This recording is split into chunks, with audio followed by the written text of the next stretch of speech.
Sa buong kasaysayan ng Hunter x Hunter, maraming karakter ang mayroong misteryosong pinagmulan at hindi ganap na nabunyag ang kanilang mga backstory. Isa sa mga pinakakilalang halimbawa nito ay si Jean Freaks, ang ama ni Gon Freaks. Ngunit paano kung mas malalim pa ang koneksyon ni Gon sa mundo ng mga hunter? Ano kaya ang pinagmula ng kakayahan ni Gon? Sino ang lolo niya at gaano kalakas ang kanyang nen? Ang lolo ni Gon ay maaaring isang napakalakas na hunter na mula sa isang kilalang lahi ng mga hunter. Ang pagiging isang hunter maaaring likas na sa kanilang angkan na nagpapaliwanag kung bakit si Gon ay nagtataglay ng napakalaking potensyal sa nen at pagiging hunter kahit na mula sa pagkabata.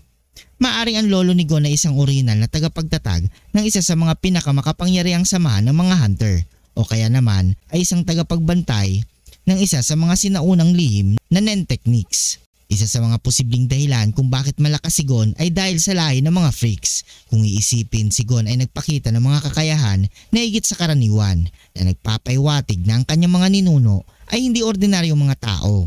Maaring ang lolo ni Gon ay bahagi ng isang sinaunang linya ng mga hunter na may mga teknik na ipinasa mula sa henerasyon hanggang sa bagong henerasyon.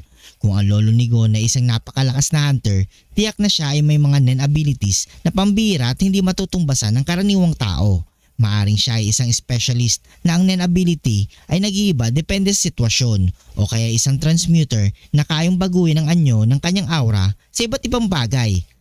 Ang lakas ng lolo ni Gon ay maaaring katumbas o higit pa kay Jean Freaks na kilala bilang isa sa pinakamakapangyarihang hunters. Posible na ang lolo ni Gon ay siyang naghasa kay Jing kaya't naging ganong kalakas si Jing at nakuha niya ang mga kakayahan niya.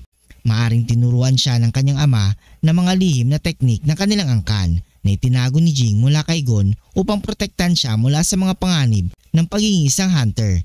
Pinakita rin ito kung paano na ipasa kay Gon ang potensyal na maging isa sa mga pinakamakapangyarihang nen users sa kanilang mundo. Posible rin ang lolo ni Gon ay isa sa mga unang hunters na naglakbay sa Dark Continent at nagbalik upang itago ang mga lihim nito. Ang karanasan niya sa Dark Continent ay maaaring nagbigay sa kanya ng kakaibang pananaw at mga kakayahan na ipinasa niya sa kanyang mga anak at apo. Kung gayon, ang lakas ni Gon ay maaaring hindi lamang mula sa pagsasanay kundi mula sa dugo ng isang angkan na may lihim na koneksyon sa Dark Continent. Ang lolo ni Gon ay maaaring isang napakalakas at misteryosong hunter na nagmamay-ari ng pambihirang nen abilities. Maaaring siya ang pinagmula ng likas na kakayahan ni Gon sa nen. At ang kanyang impluensya ay makikita sa lakas ni Jing at potensyal ni Gon.